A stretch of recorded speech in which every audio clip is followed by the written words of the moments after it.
Il y a fort longtemps, avant que les frontières ne soient tracées et que les royaumes d'Europe ne s'unissent sous des drapeaux, une époque d'ombre et de lumière façonnait le destin des hommes, celle des croisades. La chrétienté, portée par une foi ardente, se dressait face à l'Orient, dans une quête autant mystique que militaire.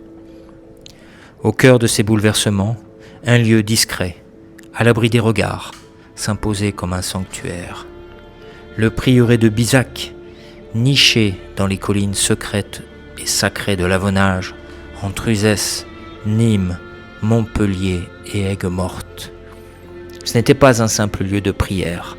Ce prieuré était une clé. Fondé selon la légende par des moines soldats étroitement liés à l'ordre du Temple, il servait de halte à ceux qui rapportaient d'Orient des savoirs interdits, des vérités oubliées et des secrets si puissants qu'ils ne pouvaient être confiés qu'à la pierre. Ici, point de coffre rempli d'or, mais des manuscrits codés, des cartes du ciel, des symboles alchimiques, des codes ésotériques. Une bibliothèque vivante dissimulée dans les murs, les voûtes, les proportions même de l'édifice. Les bâtisseurs du prieuré étaient des initiés. Chaque pierre posée, chaque orientation, chaque mesure répondait à des lois sacrées. Le soleil, à certains solstices, frappait exactement un point du mur nord, révélant, dit-on, un passage ou un message. On raconte que dans les profondeurs de ces fondations, aujourd'hui scellées, un réseau de couloirs mène à une salle où fut conservé un fragment du savoir perdu d'Hiram, le maître architecte du temple de Salomon. Au fil des siècles, des francs-maçons, des alchimistes, des savants, des membres d'ordres discrets et puissants sont venus à Bizac.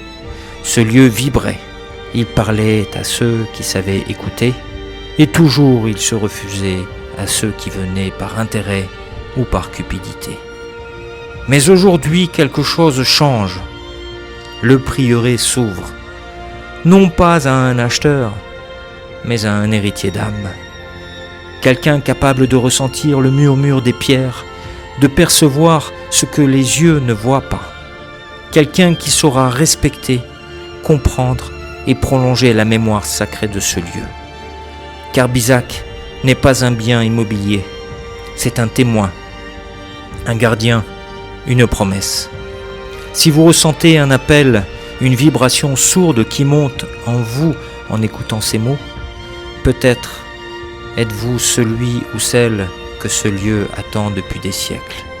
Alors franchissez le seuil, prenez contact avec son digne dépositaire, Sébastien Benjeloun, artisan de l'immobilier au sein du cabinet Ackermann à la Grande Motte, 06 33 54 68 63. Il ne vous vendra rien, mais peut-être vous mettra-t-il les clés d'un destin que vous seul pouvez écrire. Le prieuré de Bizac n'attend pas d'acquéreur, il attend son gardien. Et ce gardien, c'est peut-être vous.